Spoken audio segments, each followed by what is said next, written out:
Hello friends, welcome back to my channel Tamizhachi Padma vlogs. எப்படி இருக்கீங்கன்னா கொஞ்சம் ஸ்கேரியாக தான் இருக்குது. இன்றைக்கி ஃபன்னியாக இருக்குது. எதனால சொல்கிறேன், வீடு வேலை ஸ்டார்ட் ஆகி போச்சு.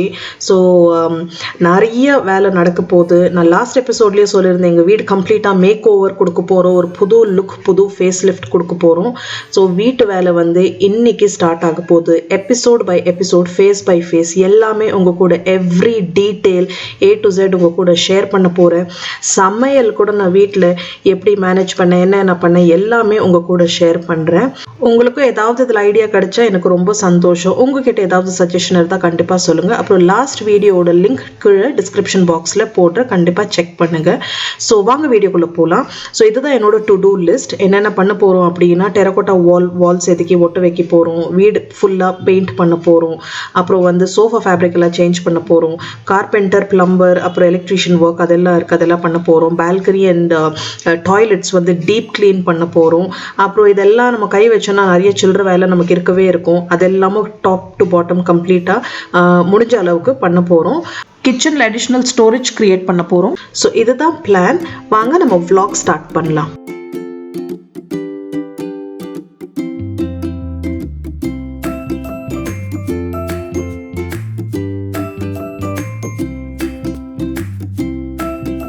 ஸோ ஃப்ரெண்ட்ஸ், கூத்து ஸ்டார்ட் பண்ணியாச்சு. கொஞ்ச நேரத்தில் ஒர்க்கர்ஸ் எல்லாம் வீட்டுக்கு வந்துடுவாங்க. இந்த வால் பார்க்குறீங்க இல்லையா, இந்த என்னோட பியூட்டிஃபுல் வால் இவ்வளோ நாள் காப்பாற்றி வச்சுருந்த பசங்களெல்லாம் எதுவுமே கிறுக்காதீங்க சொல்லி பசங்களும் ரொம்ப குட் பாய்ஸாக கேட்டாங்க. ஆனால் இன்னும் கொஞ்ச நேரத்தில் இந்த வாலே கம்ப்ளீட்டாக டேமேஜ் ஆக போகுது. அதனால நம்ம சான்ஸே மிஸ் பண்ணக்கூடாது. பசங்களுக்கும் இது ஒரு கோல்டன் சான்ஸ்.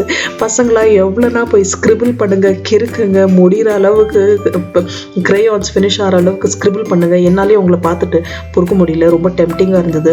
ஏன்னா வாலில் ஸ்க்ரிபிள் பண்ணுறது ஒரு ஆனந்தமே தனி, ஒரு ஆனந்தம் எக்ஸ்பிரஸ் பண்ண முடியாது. அது வந்து நம்ம வீட்டில் ட்ரை பண்ண முடியாது. ஏன்னா ஆனால் எனக்கு அந்த மாதிரி ஒரு கோல்டன் சான்ஸ் கிடச்சிது. அதனால் நாங்கள் ஃபேமிலியோடு சேர்த்து வாலில் கிரிக்கிட்டு ரொம்பவே நல்லாயிருக்கு. உண்மையாகவே சூப்பராக இருக்குது. ஒரு ரொம்ப சூப்பரான ஃபீலிங் இது. ஸோ ஒர்க்கர்ஸ் வந்துட்டாங்க. ரொம்ப விறுவிறுப்பாக சுறுசுறுப்பாக வேலை நடந்துகிட்ருக்கு. எல்லாமே ஃபர்னிஷிங் எல்லாமே வெளியில் வச்சுட்டாங்க. ஸோ இப்போ வந்து கம்ப்ளீட்டாக இந்த வால் பாருங்கள் செதுக்கிறதுக்கு ஆரம்பிச்சிட்டாங்க. இப்போ தான் எங்களுக்கு புரியுது இதில் இவ்வளோ தூஸ் வரும் அப்படின்னு. எனக்கும் என் ஹஸ்பண்டுக்கும் ஓரளவுக்கு தூசு இருக்கும். இது பார்த்தீங்கன்னா ஒரு திக்கு ஸ்மோக் மாதிரி, வீடே ஒரு மாதிரி புகை மாதிரி ஆகிப்போச்சு. பாருங்கள், ஃப்ளோரிங்குன்னு எவ்வளோ திக் லேயர் ஆஃப் டஸ்ட். இந்த அளவுக்கு டஸ்ட் இருக்கும் நான் எதிர்பார்க்கவே இல்லை. சத்தியமாக இதுக்கு முன்னாடி தெரிஞ்சிருந்தா நான் ஃபுல்லாக கவர் பண்ணியிருப்பேன். எங்கள் அப்பா நிறைய வாட்டி சொன்னார், நான் ரொம்ப லைட்டாக எடுத்துகிட்டேன், கொஞ்சம் தான் டஸ்ட் இருக்க போகுது அப்படின்னு. எனிவே வீடு தான் ஒயிட் வாஷ் பண்ண போகிறோமே. இப்போ பார்த்தீங்கன்னா ஃபர்னிச்சர், என் கிச்சனுக்குள்ளே எல்லாமே, இப்போ என் பூஜை ரூமில், எல்லா பெட்ரூமில் ஒரு இடம் இல்லாமல் பாத்ரூம்குள்ளேருந்து எல்லா இடத்துல டஸ்ட் உட்காந்துருக்கு. இதுதான் என்னோட கிச்சன். இந்த கோலத்தில் நான் எப்படி சமைக்க போகிறேன் எனக்கு தெரியல. இன்னும் என்னோட ஹவுஸ் ஹெல்ப்பும் வரல. பாத்திரம் எல்லாம் இன்னும் கழுவாமல் அப்படியே இருக்குது. பிளேட்டு, தட்டு, ஒரு இடம் இல்லாமல் நான் என்னென்னு சொல்கிறது, என்ன விடுறது. பாருங்கள், இதில் ரைஸ் வச்சுருக்கேன். சமையலும் இன்னும் நான் ஸ்டார்ட் பண்ணலை. அப்படி ரொம்பவே டென்ஷன் ஆகிப்போச்சு, கஷ்டமாக இருக்குது. ஹெல்த்துக்கு ஏதாவது ஆகிடுமோ, பசங்க வேறு வீட்டில் இருக்காங்க. இதை பாருங்கள், இந்த கோலத்தில் நான் என் பேர் எழுதிட்டுருக்கேன். என்ன பண்ணுறது, சிங்க்கு இதில் எல்லாமே இருக்குது. ஸோ நீங்கள் இந்த மாதிரி ஃப்யூச்சரில் ஏதாவது பிளான் பண்ணால் தூசி வருமோ இல்லையோ கம்ப்ளீட்டாக கவர் பண்ணி வச்சுருங்க. டென்ஷனே தேவையில்லை. அப்புறம் என்கிட்ட லக்கிலி இந்த மாஸ்க் இருந்தது, வீட்டில் வாங்கி வச்சுருந்தேன். இதெல்லாம் எடுத்து பசங்களை வெளியில் அனுப்பிட்டேன். இது கூட்ட பாருங்க எவ்வளோ தூசியா. அப்பா, இது வந்து ரொம்பவே எனக்கு ஜீரோ ஐடியா, ஜீரோ பிளானிங்னு சொல்ல முடியாது. எனக்கு தெரிஞ்சிருந்தா கண்டிப்பாக ஒரு நியூஸ் பேப்பர், வீட்டில் அவ்வளோ நியூஸ் பேப்பர் கிடக்கு, அட்லீஸ்ட் அதெல்லாம் வச்சு கவர் பண்ணியிருப்பேன்.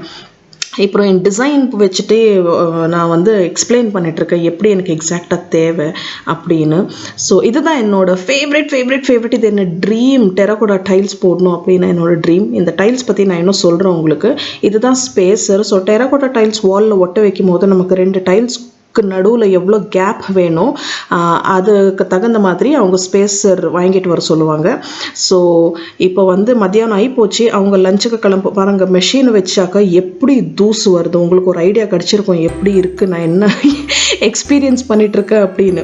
ஸோ இந்த டைல்ஸ் வந்து பின்னாடி சிமெண்ட் போட்டு ஒட்ட வைக்க போகிறாங்க, அப்புறம் கீழே சப்போர்ட்டுக்கு இது வச்சுருக்காங்க. ஸோ இப்போ டே 2 ஆகிப்போச்சு, நெக்ஸ்ட் டேவும் செதுக்கிற வேலை தான் நடக்க போகுது, ப்ளஸ் ஒரு ஆள் வந்து ஒட்ட வச்சிட்ருக்காங்க. ஸோ ஃபர்ஸ்ட் டே வந்து நாங்கள் சாப்பாடு வெளியிலேருந்து ஆர்டர் பண்ணி சாப்பிட்டுட்டோம், அந்த நிஜமாகவே சமைக்க முடியல.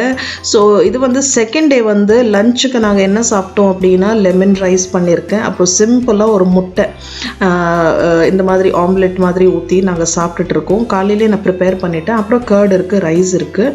ஸோ மார்னிங் வந்து நாங்கள் இட்லி தான் சாப்பிட்டோம். நேற்று கடையிலேருந்து வாங்கிட்டு வந்த இட்லி சாம்பார் அப்புறம் இட்லி கொஞ்சம் ஊற்றி சாப்பிட்டுட்டோம். ஸோ டே 3க்கு வந்துட்டோம். Actually next 2 to 3 days, in fact next 4 daysக்கு இந்த வேலை தான் நடக்க போகுது. சிமெண்ட்டுன்னு சொல்லிட்டேன், ஆக்சுவலி டெரகோட்டா டைல்ஸ் வந்து வாலில் ஒட்ட வைக்கிற வேலை தான் நடந்துட்டுருக்கு. சிமெண்ட் மாதிரி ஏதோ ஒரு பைண்டிங் இன்க்ரீடியன்ட் வச்சு அவங்க ஏஜென்ட் வச்சு அவங்க ஒட்டிட்டு இருக்காங்க. அது இல்லாமல் இது வந்து நெக்ஸ்ட் இன்னும் கூட நிறைய வேலை இருக்குது. ஃபர்ஸ்ட் இது ஒட்டின உடனே ஒரு நல்ல பியூட்டிஃபுல் லுக் வந்துருச்சு. இந்த டெரகோட்டா டைல்ஸ் வந்து 2-3 கலர், நிறைய கலர் ஆப்ஷன்ஸ் இருக்குது. நான் 2-3 கலர் சூஸ் பண்ணியிருக்கேன். ஹைலைட்டர் அங்கங்கே கொஞ்சம் மிக்ஸ் பண்ணி போட்டதுனால ஒரு நல்ல லுக் இருக்குது. ஸோ இது என்னோட பர்சனல் சாய்ஸ், என்னோட ட்ரீம். எனக்கு முடிஞ்சால் வீடு ஃபுல்லாக டெரகோட்டா டைல்ஸ் போட்டு ஒட்ட வச்சுருவேன், அந்த அளவுக்கு எனக்கு பிடிக்கும். இன்றைக்கி பார்த்தீங்கன்னா ரொம்ப எஃபிஷியண்ட்டாக மார்னிங்கே சமையல் முடித்த உடனே ஃபுல் வீடு கவர் பண்ணிட்டேன். பழைய பெட்ஷீட்டு, ஸ்க்ரீனு, கிச்சன் கூட ஸ்க்ரீன் போட்டு மூடிட்டேன், புடவை அதெல்லாம் வச்சு எல்லாமே எவ்வளோ முடியுதோ நியூஸ் பேப்பர் வச்சு கிச்சனும் க்ளீனாக தான் இருக்குது, சமையலும் முடிச்சியாச்சு. ஸோ டெரகோட்டா டைல்ஸ் வந்து என்னோடய பர்சனல் ஒரு ப்ரெஃபரன்ஸ். வீடு வந்து ஒரு கோசி க்ரியேட்டிவ் லுக் கொடுக்கும், அப்புறம் பார்க்குறதுக்கே ரொம்ப அழகாக இருக்கும். ஒரு ஆர்டிஃபிஷியல் கலர் எல்லாம் இல்லை, நேச்சுரல் க்ளேயில் பண்ணதுனால தண்ணி ஊற்றி கழுவிடலாம், நீங்கள் டஸ்ட் எல்லாம் உங்களுக்கு படாது. தண்ணி ஊற்றி கழுவும்போது அப்படி ஒரு ஸ்மெல் வரும், பியூட்டிஃபுல் ஸ்மெல் வரும். ஸோ அவ்வளோதான், பர்சனல் சாய்ஸ். ஸோ இதுதான் என்னோட மாஸ்டர் பெட்ரூம். இங்கே தான் நாங்கள் நெக்ஸ்ட் 2 to 3 weeks தங்க போகிறோம். இதுவும் பார்த்தீங்கன்னா எல்லாமே கவர் பண்ணிட்டேன். இந்த ரூம் வந்து நாங்கள் ஓப்பனாகவே வைக்கிறதில்ல, தூசி வரும்னு. பசங்களும் இங்கே தான் இருப்பாங்க. ஸோ நாங்கள் பார்த்தீங்கன்னா இன்னொரு இம்பார்ட்டண்ட் விஷயம், நாங்கள் நெக்ஸ்ட் 2 to 3 weeks டிவியே பார்க்க போகிறதில்ல. அதுவே ஒரு எக்ஸ்பீரியன்ஸாக நல்லதாக இருக்குது, பீஸ்ஃபுல்லாக இருக்குது. ஸோ இதுதான் இன்னியோட லஞ்ச், சிம்பிள் கத்திரிக்காய் சாம்பார். அப்புறம் வந்து நைட்டுக்கும் நான் ப்ரிப்பேர் பண்ணிட்டேன். இது வந்து ஒரு உருளைக்கிழங்கு கிரேவி, சிம்பிளான ரைஸ் இருக்குது, கேபேஜ் பொரியல் பண்ணிவிட்டு சப்பாத்தியும் போட்டு வச்சுட்டேன், அப்புறம் கர்ட் இருக்குது. இதுதான் இன்றைக்கி மதியானமோ நைட்டுக்கோ சாப்பிட போகிறோம். இந்த வாலும் ரெடி ஆகி போச்சு. இந்த டெரகோட்டா ரேட் நீங்கள் கேட்டிங்கன்னா பர் பீஸ், பர் டைல் வந்து 10 to 12 rupees ப்ராக்கெட்டில் வரும். இதுதான் பேசிக் ரேஞ்ச். ஸோ நாங்கள் வந்து பேசிக் தான் வாங்கியிருக்கோம். இதில் இன்னும் நிறைய எக்ஸ்பென்சிவ் ஆப்ஷன்ஸும் இருக்குது. அப்புறம் இதுக்கு நடுவில் வந்து ஒரு பைப்பிங் மாதிரி வரும், அது வந்து இன்னும் கெட்டியாக ஸ்ட்ராங் பண்ணிவிடும். அதுலேயும் நீங்கள் கலர்ஸ் சூஸ் பண்ணிக்கலாம், நிறைய கலர் ஆப்ஷன்ஸும் இருக்குது. ஸோ அதுதான் நெக்ஸ்ட் வேலை நடக்க போகுது. ஸோ நாங்கள் வந்து பேசிக் டைல்ஸ் தான் சூஸ் பண்ணியிருக்கோம். டே 4th டே சிக்கன் பிரியாணி இல்லை சிக்கன் புலாவுன்னு சொல்லலாம். குயிக்காக ப்ரெஷர் குக்கரில் முடிச்சுட்டு, இதுதான் எனக்கு ஈஸி. ஸோ 2 வேலைக்கும் இதை வச்சு சாப்பிட போகிறோம். பச்சடி பண்ணியாச்சு, தயிர் பச்சடி. இன்றைக்கி வந்து இந்த காந்தி ஸ்வீட்ஸ்லேருந்து கொஞ்சம் ஜிலேபி ஸ்வீட்ஸ் எல்லாம் வாங்கிட்டு வந்தாங்க. ஸோ இன்றைக்கி கொஞ்சம் தெம்பாக இருந்தது, பிரியாணி எல்லாம் சாப்பிட்டு கொஞ்சம் நல்லா இருந்தது. அப்புறம் நிறைய பண்ணிட்டேன். நாளைக்கு டே 5க்கு கூட இதுவே ஆகிடும், லெஃப்ட் ஓவர் சிக்கன் பிரியாணி, அதுதான் பிளான். Welcome to day 5. இன்றைக்கி 5வது நாளுக்கு வந்துட்டோம். இது பார்த்தீங்கன்னா இந்த கேப் இருக்குது இல்லைங்களா, 2 டைலுக்கு நடுவில், அங்கே வந்து கலர் போட்டுட்ருக்காங்க, பைப்பிங் கொடுத்துட்ருக்காங்க. ஸோ அந்த வேலை தான் இன்றைக்கி ஃபுல் டே நடந்தது. அப்புறம் நாங்கள் எல்லாம் கிச்சனில் இருக்கோம், நானும் பசங்களும். இன்றைக்கி வந்து முள்ளங்கி பராட்டா இல்லை முள்ளங்கி சப்பாத்தின்னு சொல்லலாம், அதுதான் பண்ண போகிறோம் டின்னருக்கு. நேற்று நைட் வந்து பசங்க மேகி சாப்பிட்டாங்க, நாங்கள் எல்லாம் பிரியாணி சாப்பிட்டோம். ஸோ இது ரொம்ப ஈஸி, ரொம்ப ஹெல்தி. இது எப்படி ரெசிபினா, இந்த காலத்துலயும் நான் ரெசிபி சொல்லிட்டு இருக்கேன், ஆனால் த்ரில்லிங்காக இருக்குது, ஒரு த்ரில்லிங்கான எக்ஸ்பீரியன்ஸ் இது, அட்வென்ச்சரஸாக இருக்குது. கிச்சன் கம்ப்ளீட்டாக க்ளீன் பண்ணிட்டோம். டெய்லி இந்த வேலை தான் எனக்கு, இல்லைன்னா தூக்கமே வராது எனக்கு. கிச்சன் கண்டிப்பாக க்ளீனாகவே இருக்கணும், கண்டிப்பாக க்ளீனாக இருக்கணும். ஸோ கோதுமை மாவு எடுத்துக்கோங்க. நார்மல் சப்பாத்தி மாவு பெசிகிற மாதிரி பெசியணும் இது. ஸோ எங்கே வந்து ரேடிஷ் என் பையன் ஹெல்ப் பண்ணிட்டு இருக்கான். அவன் ஒரு லிட்டில் ஷெஃப். அவனோட சேனல் கண்டிப்பாக பாருங்கள், யம்மி ட்ரீட்ஸ் வித் யஷ். கீழே லிங்க் கொடுக்குறான். அவனும் நிறைய ரெசிபீஸ் போஸ்ட் பண்ணுவான். ஸோ இந்த முள்ளங்கி வந்து நல்லா துருவி நம்ம வந்து சப்பாத்தி மாவில் இந்த துருவின முள்ளங்கி வந்து எடுத்து ஆட் பண்ணணும். ஸோ ஒரு பெரிய பாத்திரத்தில் சப்பாத்தி மாவு எடுத்திருக்கேன். அதில் வந்து இந்த துருவனை முள்ளங்கி போடணும். இதில் வந்து நான் கொஞ்சம் சோள மாவு ஆட் பண்ண போகிறேன். ஸோ இது வந்து ஆட் பண்ணலனாலும் ஓகே. இது வீட்டில் இருந்தது, அதனால் நான் சப்பாத்தி மாவு பெசும் போதெல்லாம் கொஞ்சம் கொஞ்சம் சோள மாவு போட்டு மிக்ஸ் பண்ணி தான் சப்பாத்தி பண்ணுவேன். ஸோ இன்றைக்கும் இதில் ஆட் பண்ணுறேன். ரொம்ப சிம்பிள். நார்மல் சப்பாத்தி பண்ணுற மாதிரி தான் நம்ம மாவு பெசி போகிறோம். ஸோ இதில் வந்து கொஞ்சம் உப்பு ஆட் பண்ணுறேன். நமக்கு தேவை அளவுக்கு உப்பு, டேஸ்ட்டுக்கு அளவுக்கு. அதில் வந்து கொஞ்சம் ஸ்பைஸியாக பண்ணணும் அப்படின்னா, கொஞ்சம் மசாலாவாக இருக்கணும் அப்படின்னா கொஞ்சம் சில்லி பவுடர் நான் ஆட் பண்ண போகிறேன். இது இல்லாமல் கூட நீங்கள் மாவு பிசைஞ்சிக்கலாம். நான் வந்து கொஞ்சம் chilli powder, plane red chilli powder, கொஞ்சம் மல்லித்தூள், கொரியாண்டர் பவுடர், கொஞ்சம் ஜீரக பவுடர், ஜஸ்ட் ஒரு ஹாஃப் டீஸ்பூன் போட்டுக்கோங்க. ஒரு ஸ்பெசிஃபிக் மெஷர்மெண்ட் எல்லாம் இல்லை. கொஞ்சம் கரம் மசாலா. ஸோ இதெல்லாம் சேர்ந்து மாவு பெசிஞ்சிட்டு கொஞ்சம் கொஞ்சமாக தண்ணி விட்டு மாவு பெசணும். ஏன்னா முள்ளங்கிலேயே நிறைய தண்ணி இருக்கும். ஸோ இது ரொம்ப ஹெல்தியானது, ரொம்ப டேஸ்டியாக இருக்கும். நீங்கள் டிஃபனுக்கெல்லாம் பசங்களுக்கு நான் அடிக்கடிக்கு பண்ணி கொடுப்பேன். ஸோ இதுக்கு சைட் டிஷ் எல்லாம் எதுவுமே தேவையில்லை. அப்படியே நான் டீயில் அப்படியே தொட்டு சாப்பிட்ருவேன். ஸோ மாவு பிசைஞ்சு கொஞ்சம் நேரம் விட்டுருங்க. ஒரு 15 மினிட்ஸ் நல்லா மாவு ரிலாக்ஸ் பண்ணட்டும், ரெஸ்ட் பண்ணட்டும். அதுக்கப்புறம் நம்ம சப்பாத்தி இல்லை இந்த பராட்டான்னு சொல்லுவாங்க. இது வந்து ஹிந்தியில் மூலிகா பராட்டான்னு சொல்லுவாங்க. அதில் பார்த்தீங்கன்னா முள்ளங்கி வந்து துருவி ஸ்குவீஸ் பண்ணி தண்ணியெல்லாம் எடுத்துட்டு ஸ்டஃப் பண்ணி பண்ணுவாங்க. அதில் வந்து மெயின் சத்தே தண்ணியில் போயிடும் உங்களுக்கு. இதில் வந்து பார்த்தீங்கன்னா இந்த பராட்டா வந்து ஜூஸியாக இருக்கும். ஏன்னா நம்ம ஒரு ட்ராப் முள்ளங்கியோட ஜூஸ் நேச்சுரல் இது வேஸ்ட் பண்ணல. ஸோ ஃபுல் ஆஃப் நியூட்ரியன்ஸ், ரொம்ப ரொம்ப healthy, tasty and juicy parotta நம்ம இப்போ பண்ண போகிறோம். ஸோ மாவு வந்து ரெஸ்ட் ஆகிட்டுருக்கு. அந்த கேப்பில் வந்து நான் தோசை ஊற்றிட்டுருக்கேன். யாருக்குன்னு கேட்டிங்கன்னா என் ஹஸ்பண்டுக்கு. அவர் வந்து பராட்டா வேணான்னு சொல்லிட்டாரு, தோசை சாப்பிட்றேன் அப்படின்னு. இப்போ பசங்களும் எனக்கும் தோசை வேணும்னு ஃபஸ்ட்டு பராட்டா வேணும்னு, பராட்டாவும் வேணும் தோசையும் வேணும். ஸோ ஆளுக்கு ஃபஸ்ட்டு தோசை கொடுத்துட்றேன். அதுக்கப்புறம் பராட்டா பண்ணும்போது சூடாக பராட்டா சாப்பிடுவோம். எனக்கு சிறப்பாக வருது. இது வந்து மேக் ஓவர் வீடியோவா இல்லை சமையல் வீடியோவா? பட் எனிவே இது வந்து எல்லாமே ஷேர் பண்ணிட்டு இருக்க ஒரு த்ரில்லிங் எக்ஸ்பீரியன்ஸ், அட்வென்ச்சரஸ் எக்ஸ்பீரியன்ஸாக இருக்குது. இந்த மாதிரி சுச்சுவேஷனில் சமையல் பண்ணுறது ஒரு நல்லா த்ரில்லிங்காக தான் இருக்குது, நல்லா தான் இருக்குது. எல்லாம் ஒரு என்ன சொல்கிறது, ஒரு அட்வென்ச்சரஸ் எக்ஸ்பீரியன்ஸ். எப்படியோ 5 நாள் ஓட்டிட்டோம். ரொம்ப நல்லா இருக்குது, ஹாப்பியாக இருக்குது. ஏன்னா நினச்சி பார்க்கும்போது இந்த வீடு வந்து எல்லாம் முடிச்சுட்டு ஃபைனல் லுக் எப்படி இருக்கும், ஒரு ஃப்ரெஷ் நியூ லுக் வரப்போகுது அப்படின்னு அதெல்லாம் நினைக்கும் போது கொஞ்சம் நல்லா எக்ஸைட்டிங்காக இருக்குது. அதுலேருந்து எனர்ஜி கிடைக்கிது.